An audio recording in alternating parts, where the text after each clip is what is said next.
저는 룻기로 4주간 말씀을 전하려고 합니다. 룻기는 총 4장으로 되어 있습니다. 그러니까 오늘이 첫 번째 장이고 다음 주는 두 번째 장, 이렇게 말씀을 전할 예정입니다. 오늘 제목을 보시면 좀 독특한 문자가 옆에 적혀져 있는데 헤세드라는 단어입니다. 헤세드라는 단어는 히브리어 단어인데 혹시 들어보신 적이 있으실까요? 네, 좀 생소하실 수도 있습니다. 근데 제가 굳이 헤세드라는 말을 한국말로 번역한 단어를 쓰지 않고 이 글자 그대로를 쓴 데는 이유가 있습니다. 헤세드는 하나님의 성품을 말할 때에 성경에서 많이 사용하고 있는 단어입니다. 룻기 전체가 이 헤세드라는 개념으로 이렇게 관통을 하고 있습니다.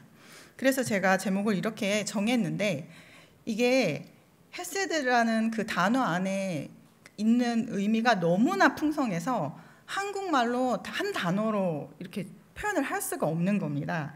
그래서 제가 오늘 원어 그대로를 제목으로 잡았고요. 우리 성경은 문맥에 따라서 이 단어를 인자 또는 인애, 신실한 사랑, 자비 또는 사랑, 이렇게 다양한 단어를 사용하여서 번역을 해놨습니다.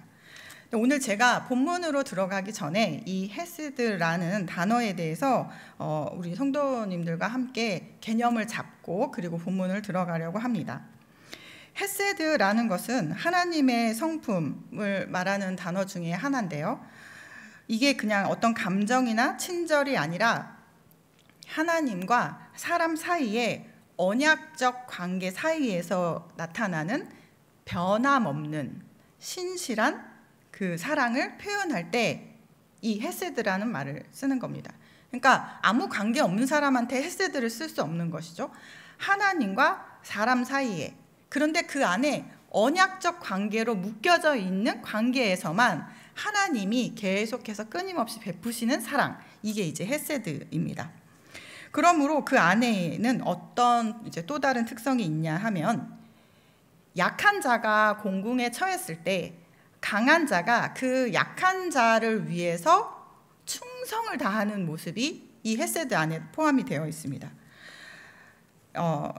또 다른 의미에서는 갚을 능력이 없는 사람에게, 그 사람에게 저 사람이 나한테 내가 어떤 친절이나 어떤 뭔가를 베풀었을 때 그 사람이 나한테 내가 이렇게 했으면 저 사람이 돌려주겠지, 나한테도 이렇게 잘해주겠지 라고 우리가 일반적으로 생각하잖아요. 근데 아예 그럴 능력이 없는 사람인 거예요.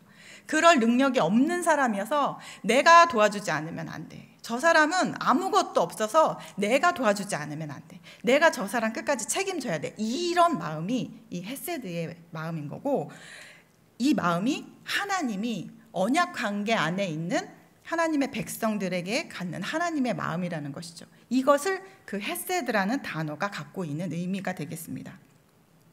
자, 그러면 하나님께서는 이 순종하지 않고 말 안 듣는 백성에게 왜 그렇게 이런 헤세드의 사랑을 보여주실까? 하나님은 창조주이시고 우리는 피조물이고, 말 안 듣는 이스라엘도 하나 피조물인데 말을 안 들면 싹 없애버리고 또 새로 만들면 되는데, 굳이 그 말 안 듣는 백성을 향해서 끊임없이 이런 헤세드의 사랑을 보여주시는 이유가 뭘까요?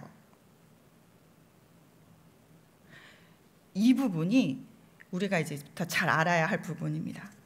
그게 바로 뭐냐면 언약이라는 것 때문에 그렇습니다. 언약이라는 말은 하나님과 사람이 맺은 약속이잖아요. 우리가 그 약속을 지킬 실력이 없는 자라는 것을 우리 하나님이 다 아십니다. 그런데 하나님의 신실하심 때문에, 하나님은 그럴 수 없는 분이니까 내가 사람과 언약을 맺고 저들은 실력이 없지만 내가 길을 만들어서 이 약속을 완성해야 되겠다라는 그 하나님의 신실하심의 바탕이 있습니다. 하나님이 길을 만들고 하나님이 그 일을 이루는 데까지 우리를 데려가겠다는 것이죠. 이것이 헤세드 안에 있는 뜻이고 하나님께서 우리를 향한 의지이며 사랑인 것입니다. 이 사랑은 때로는 그 부모의 사랑보다도 더한 사랑입니다. 이사야서 49장 15절에는 이 하나님의 사랑을 이렇게 표현한 부분이 있습니다. 여인이 어찌 그 젖먹는 자식을 잊겠으며 자기 태에서 난 아들을 긍휼히 여기지 않겠느냐. 그들은 혹시 잊을지라도 나는 너를 잊지 아니할 것이라. 부모가 자기가 난 자식을 잊을 수 없다고요. 근데 혹시 그런 사람이 있을지라도 나는 그렇지 않다라는 우리 하나님의 사랑을 말씀하신 것이죠. 이 단어의 풍성함을 아는 데는 아주 중요합니다. 이 단어의 풍성함을 아는 것이 아주 중요해서 지금 제가 이거를 본문을 들어가기 전에도 이렇게 길게 설명을 한 것입니다. 그러면 이게 왜 그렇게 중요하냐? 그 부분을 이제 본문을 같이 나누고 나중에 말씀을 드리겠습니다. 1장 1절에는 룻기의 그 시대적 배경을 나타내고 있습니다. 사사들이 치리하던 때라고 처음에 우리에게 가르쳐주고 있습니다. 이제 우리가 사사시대를 생각하면 떠오르는 문장이 있을 것입니다. 저도 딱 사사기 생각하면 성경이 얘기해주고 있는 이 문장이 떠오릅니다. 그때 이스라엘의 왕이 없었으므로 사람이 각기 자기 소견에 오른 대로 행하였더라. 사사기 17장 6절과 또 21장 25절에 있는 말씀입니다. 엘리멜렉과 나오미의 가정은 약속의 땅인 가나안에서 살다가 다른 곳으로 떠나기로 결정을 합니다.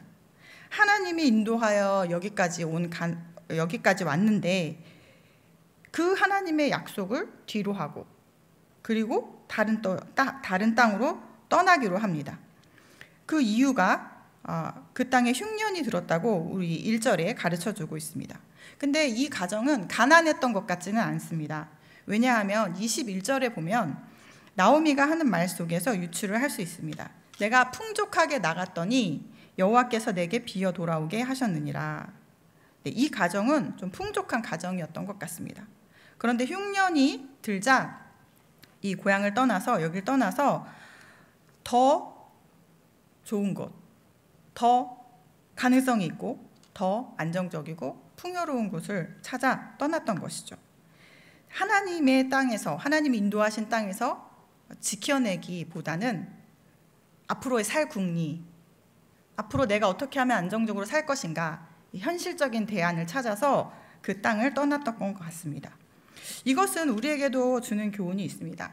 세상이 발전하고 또 우리에게 더 좋은 것이 눈앞에 하루가 멀다 하고 새롭게 나타나고 있는 그런 시대를 살고 있습니다.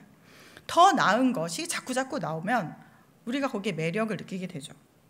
그럼 하나님이 지금까지 인도해 주셨던 나의 삶, 여기까지 인도해 주셨던 나의 삶에 대해서는 잊어버리고 그 더 나은 것을 얻기 위하여, 더 나은 것, 더 보기 좋은 것을 내가 갖기 위하여 우리의 마음을 빼앗길 수 있다는 것이죠.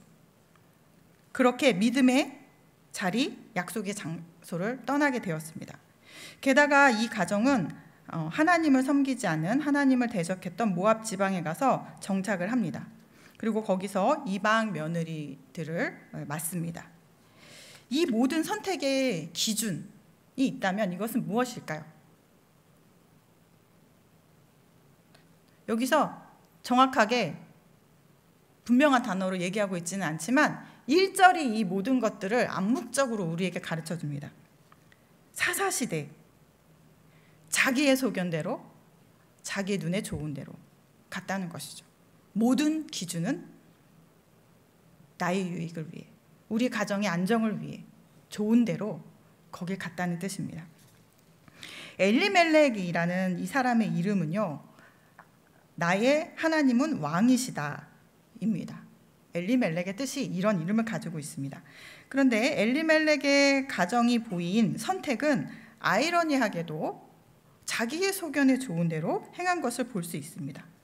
어쩌면 룻기는 이 룻기의 저자는 이런 이름을 통해서 이스라엘을 간접적으로 고발하고 있는지도 모르겠습니다. 오히려 이방 여인인 룻과 대조를 이루는 모습입니다. 그런데 어찌된 일인지 이제 그들이 모압 땅에 가서 살 때 잘 나가는 것 같았습니다. 근데 어찌된 일인지 나오미의 남편 엘리멜렉이 죽었습니다. 성경은 어떤 이유로 엘리멜렉이 죽었는지를 정확히 밝히지는 않습니다. 그래도 나오미에게는 두 아들이 있어서 잘 살았는데, 그 아들이 장성해서 이제 결혼도 시켰는데, 그런데 조금 있다가 두 아들마저 죽어버렸습니다.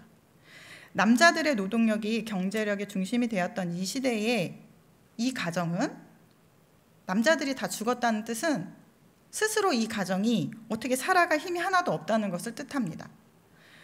그런데 이게 경제력이 없는 것 이전에요, 가족, 남편을 잃고 아들을 둘이나 있는 그걸 잃어버렸다는 뜻은요, 그것도 인생 말년에 모든 것을 다 잃어버렸다는 것과 똑같습니다.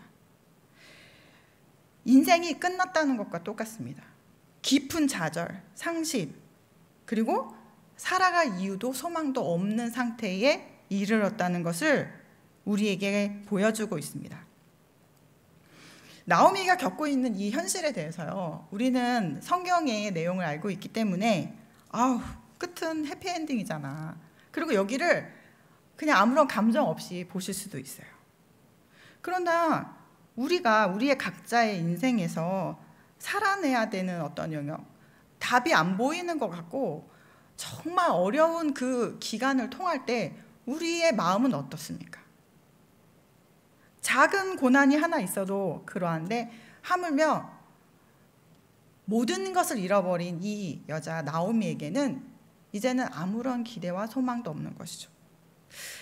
잠깐 이제 제 얘기해서 죄송한데, 저희 아버지가 돌아가셨을 때 저희 어머니는 한 1년 정도 제정신으로 아닌 사람으로 살았어요. 정신병원에 다니시면서 치료를 받고, 이렇게 충격이 큰 거예요. 남편이 갑자기 없어짐도 이런데, 남편을 이어서 아들 둘을 보냈다는 것은 내가 무슨 정신으로 살고 있는지를 알 수 없는 상태가 됐다는 뜻입니다. 그럴 때에 나오미에게 들려오는 소식이 있었습니다. 6절입니다.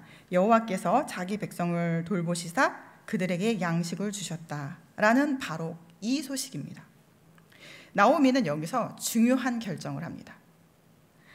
다시 유대 땅, 자기 고향으로 돌아가기로 한 것이죠. 근데 이 결정은 결코 쉬운 일이 아닙니다. 여러분 한번 생각해 보십시오. 어떤 유지가 내가 살던 동네에서 엄청 잘 살다가 더 좋은 것을 쫓아서 더 잘해보겠다고 어딘가를 갔는데 거기서 완전 쫄딱 망했어요. 그러면 그 쫄딱 망한 그 상태에서 자기를 알고 있는 사람들이 많은 그 지역에 다시 간다는 것은 정말 쉬운 일이 아니에요. 너무 부끄러운 일이고 창피하고, 사람들 입에 오르내릴 걸 생각하면 뭐 생각만 해도 얼굴이 빨개지는 일이죠. 예를 들자면 이런 겁니다. 어떤 부부가 교회 안에서 살았는데 우여곡절 끝에 이혼을 했어요. 정말 부끄러운 일이죠. 그러면 그 중에 한 사람이라도 교회에 남아 있을까요? 그러기가 쉽지 않아요. 왜냐하면 너무 부끄러워서 하나님 앞에 죄를 짓고 사람들 앞에 이 부끄러운 모습을 보이고 사는 게, 이게 매일매일을 견디는 게 쉽지 않아요. 그래서 자신을 아무도 모르는 곳으로 떠나요. 다른 교회에 가는 거죠. 그렇다면 이 나오미가 이런 결정을 했다는 것은 엄청난 결심이 필요했던 것입니다. 그러면 나오미에게 이런 결정을 할 수 있었던 것에서의 바탕은 뭘까요? 나오미가 들었던 소식, 하나님이 자기 백성에게 은혜를 베풀었다고요. 이거 하나요. 남들의 입에 뭐라고 오르내리든 간에 하나님이 자기 백성에게 은혜를 베풀었다는 이 소식을 듣고 가기로 결정한 것이죠. 나오미가 자기 고향으로 돌아갈 때에 두 며느리를 생각합니다. 두 며느리를 데리고 가는 것이 아니라 이제 며느리들의 고향인 모압 땅으로 다시 되돌려 보내려고 하는 것이죠. 여기에는 나오미의 현실적이고 논리적인 이유가 있습니다. 하나는 며느리들이 유대 땅으로 갈 때 그들은 이제 이방인이 될 것입니다. 그리고 차별을 받을 것입니다. 그리고 자기에게, 이 며느리들에게 새로운 남편을 얻어줄 아무런 능력이 없습니다. 그러니 이 불쌍한 며느리들을 내가 내 좋은 땅으로 가자고 데려갈 수가 없는 것이죠. 나오미는 며느리들에게 각기 어머니 집에 돌아가라고 이제 두 가지를 염두에 두고 말을 합니다. 8절에서 9절인데요. 나오미가 두 며느리에게 이르되 너희는 각기 너희 어머니 집으로 돌아가라. 너희가 죽은 자들과 나를 선대한 것 같이 여호와께서 너희를 선대하시기를 원하며 여호와께서 너희에게 허락하사 각기 남편의 집에서 위로를 받게 하시기를 원하노라. 아멘. 여기에 헤세드라는 단어가 나오는 곳이 있습니다. 그게 어느 부분이냐면요. 두 며느리에게 이르되 너희는 각기 너희 어머니 집으로 돌아가라. 너희가 죽은 자들과 나를 선대한 것 같이 여호와께서 너희를 선대하기를 원하며라고 하는, 너희를 선대하기를 원하며 하는 이 선대가 이 하나님의 헤세드입니다. 근데 이게 우리 한글말에는 선대가 두 번 나오는데요. 원어는 이렇지가 않아요. 원어는 하나만 나오는데 직역하면 이렇습니다. 여호와께서 너희에게 선대를 행할 것이다. 여호와께서 너희에게 헤세드를 행할 것이다. 너희들이 나에게 행한 것처럼 이라는 문장으로 되어 있습니다. 그러니까 이 말뜻을 조금 깊게 짚고 넘어갈 필요가 있습니다. 엘리멜렉과 나오미가 모압 지방에 갔을 때 모압 지방에서 엘리멜렉과 나오미는 이방인입니다. 그러면 원 주민이었던 모압 지방의 사람들이 이방인인 엘리멜렉과 나오미에게 관대했을까요? 그렇지 않습니다. 유대인들은 이방인을 개 취급했기 때문에 마찬가지로 이방인들에게 유대인들도 버금가는 차별과 불이익이 있었던 것이죠. 우리 이걸 짐작할 수 있습니다. 냉대가 있습니다. 조금 이해를 돕기 위해서 제가 예를 들자면 우리가 70년대 후반 80년대쯤에 좀 여유가 있는 재산 있으신 분들이 조금 더 풍요로운 어떤 꿈을 꾸면서 미국으로 가신 분들이 많습니다. 그분들이 미국에 가서 정착할 때 가진 고생을 다 해요. 허드렛 일, 미국 사람들은 안 하는 일 하면서 이제 사업을 이뤄가는 것이죠. 근데 그런 상황에서 살고 있을 때 미국 사람들이 우리 한국 사람한테 녹록했을까요? 아니에요. 별 천대와 멸시를 다 받을 것이라고요. 그런 와중에 그 현지에 있는 그 아가씨, 미국 사람 여자가 한국 총각이랑 만나서 결혼했을 확률이 얼마나 될까요? 이거는 쉬운 일이 아니에요. 왜냐하면 그들은 강자고 이방인은 약자이기 때문입니다. 이런 상황 가운데에서 이 나오미의 이야기에는 나오미의 며느리들이 엘리멜렉과 나오미의 가정에 어떤 일을 했는지를 알 수 있습니다. 그러니까 너희가 죽은 자와 나를 선대한 것 같이 여호와께서 너희를 선대하기를 원한다. 오르바와 룻은 이 가정과 결혼을 했을 때에 이 이방인 엘리멜렉과 나오미의 가정에 헌신을 다한 거예요. 강한 자로서의 위치로가 아니라 약한 자이기에 더욱 충성을 다했던 것을 나오미의 고백 속에서 알 수 있습니다. 너희가 죽은 자와 나를 선대한 것 같이 하나님께서 너희를 그렇게 대하기를 원한다고 지금 고백하고 있는 것이죠. 이렇게 며느리들에게 그 복을 빌어줍니다.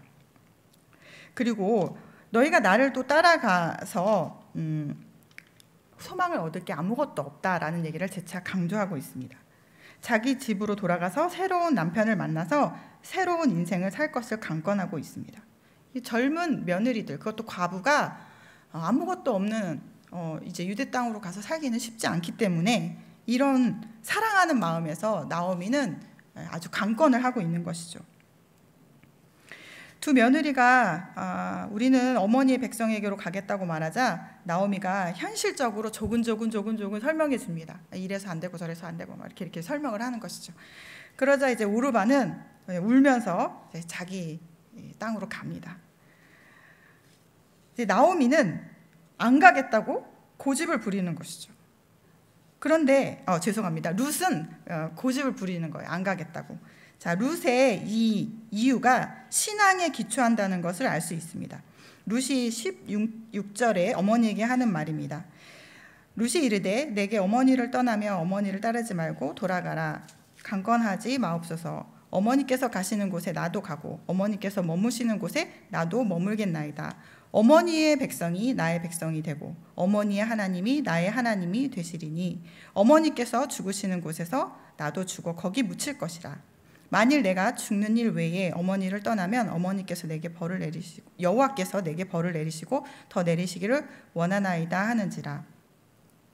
룻이 이 대답을 하는 데는 어떤 소망이 있어서 유대 땅에 가면 내가 더 잘 살 것 같아서의 소망이 아닙니다. 죽기를 각오하고 가는 겁니다. 그 땅에 갔을 때 내가 받을 멸시, 내가 받을 차별, 유대 땅에서 내가 사람 취급받지 못할 그 모든 것들을 알고 있습니다. 그럼에도 불구하고 어머니를 따라서 거길 가겠다는 겁니다. 그 이유는 뭐냐면 내가 죽어도 하나님의 백성으로 죽어야 되겠다는 결심인 것이죠. 내가 거기 가서 며칠을 살다 죽을지 몰라도 나는 하나님의 백성으로 죽겠습니다. 그리고 어머니와 함께 묻히겠습니다. 죽기를 각오한 결단입니다. 여러분, 어떤 사람들이 죽기를 각오하고 내가 죽어도 좋으니 내가 그거 하겠다고 하면 그걸 누가 말려요? 그거 말릴 사람이 없습니다.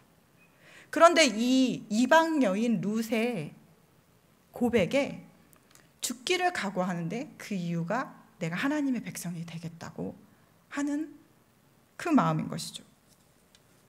나오미는 더 이상 아무 말 하지 않습니다. 설득할 방법이 없다는 걸 알았기 때문이죠. 그리고 나오미와 룻이 베들레헴으로 갔습니다. 우리가 다 짐작하는 일이 일어났습니다. 베들레헴의 성읍 사람들이 나오미를 다 알기 때문에 다 알아봤습니다. 그 가정이 얼마나 잘 나갔고 그 가정이 얼마나 유명했는지 사람들이 이렇게 말합니다. 이에 두 사람이 베들레헴까지 갔더라. 베들레헴에 이를 때 온 성읍이 그들로 말미암아 떠들며 이르기를 이가 나오미냐? 이렇게 하는 거죠. 어머 나오미가 왔는데 쫄딱 망했대. 세상에 얼굴이 쭈그렁 방탱이가 됐어. 세상에 아들을 그 잘 나가던 아들 남편 싹 없어졌대. 어머 웬일이야. 아유 불쌍해서 어떡해. 이런 사람도 있었겠지만 이 말 자체가 그 모든 사람들의 성읍의 사람들의 가십거리가 된다는 게 얼마나 고통스러운 일이에요. 이 모든 걸 떠안고 나오미는 사실 왔습니다. 하나님 품으로 왔습니다. 자기 좋은 데로 갔던 거기서 되돌아서 하나님 품으로 왔습니다. 나오미가 탄식을 합니다. 나오미가 그들에게 이르되 나를 나오미라 부르지 말고 나를 마라라 부르라. 이는 전능자가 나를 심히 괴롭게 하셨음이니라. 내가 풍족하게 나갔더니 여호와께서 내게 비어 돌아오게 하셨느니라. 여호와께서 나를 징벌하셨고 전능자가 나를 괴롭게 하셨거늘 너희가 어찌 나를 나오미라 부르느냐 하니라.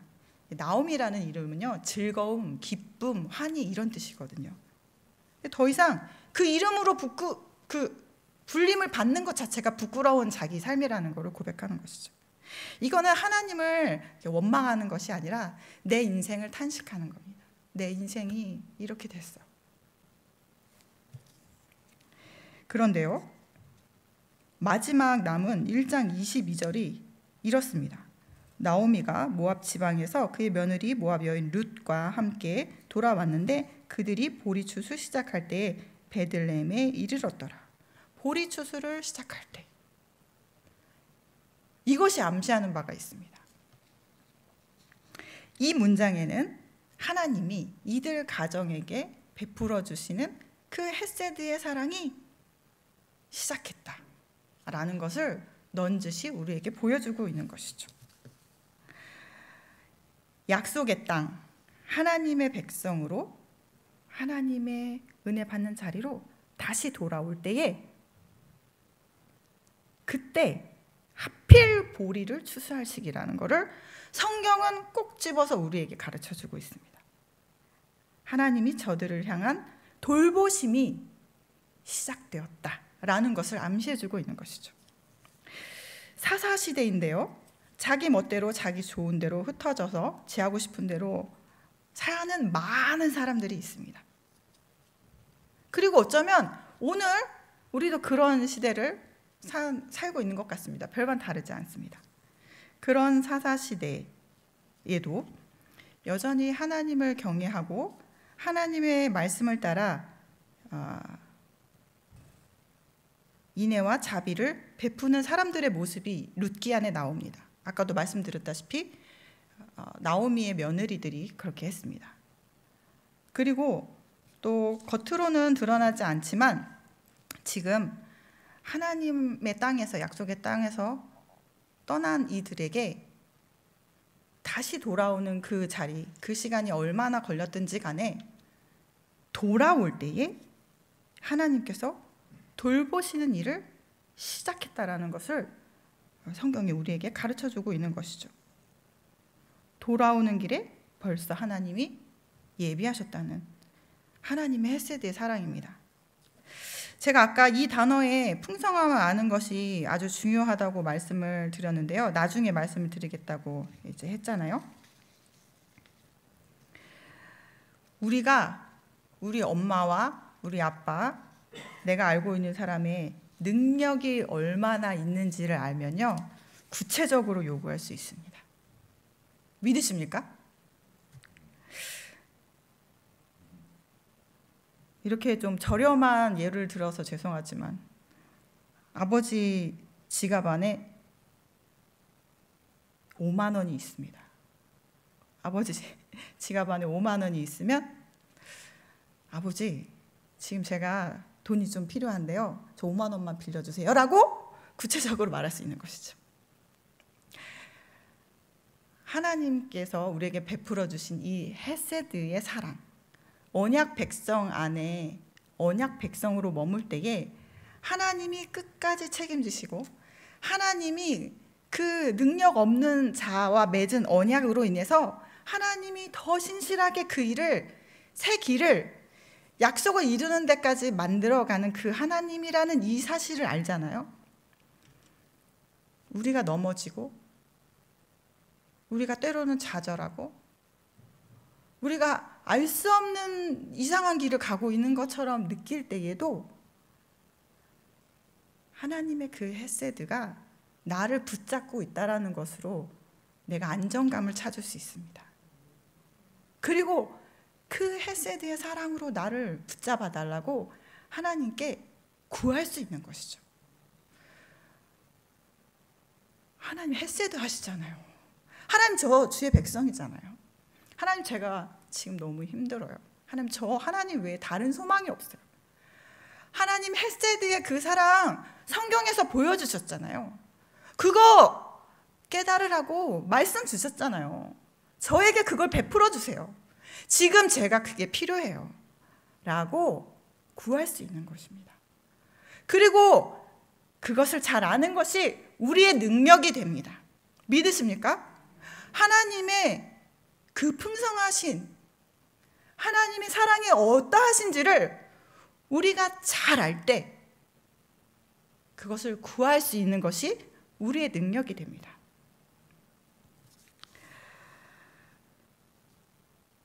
우리는 나오미와 룻에게 앞으로 일어날 일을 알지만 모르고 있는 나오미는 지금 너무 힘이 듭니다. 그런데 이 성경을 통해서 우리에게 이 사실을 알려주시는 이유는 우리가 고통 속에 있을 때 처절하게 힘든 그 순간에도 우리 하나님의 일하심은 계속되고 있다라는 것을 우리에게 알려주시기 위함입니다. 우리는 육체가 사그러들면서 때로는 이제 나이가 드니까 이것도 안 보이고 저것도 안 되고 되는 것도 없고 이럴 수 있어요. 특별히 체력이 약해지면 또 그럴 수 있거든요. 그러나 여러분, 언약 백성 안에 있는 우리에게 하나님이 베푸시는 헤세드는 사그라듦이 없습니다. 왜냐하면 하나님이 신실하시기 때문입니다. 그러니 그 하나님의 헤세드의 사랑으로 힘을 얻으십시오. 내 체력, 내 약한 것 우리 주님이 아십니다. 그러니 그 헤세드의 사랑을 더 꾹 붙잡고 힘을 얻으시는 우리 모두 성도님들 되시기를 소원합니다. 로마서 8장 39절은 이렇게 말합니다. 높음이나 깊음이나 다른 어떤 피조물이라도 우리를 우리 주 그리스도 예수 안에 있는 하나님의 사랑에서 끊을 수 없으리라. 아멘. 이 사랑이 우리와 함께합니다.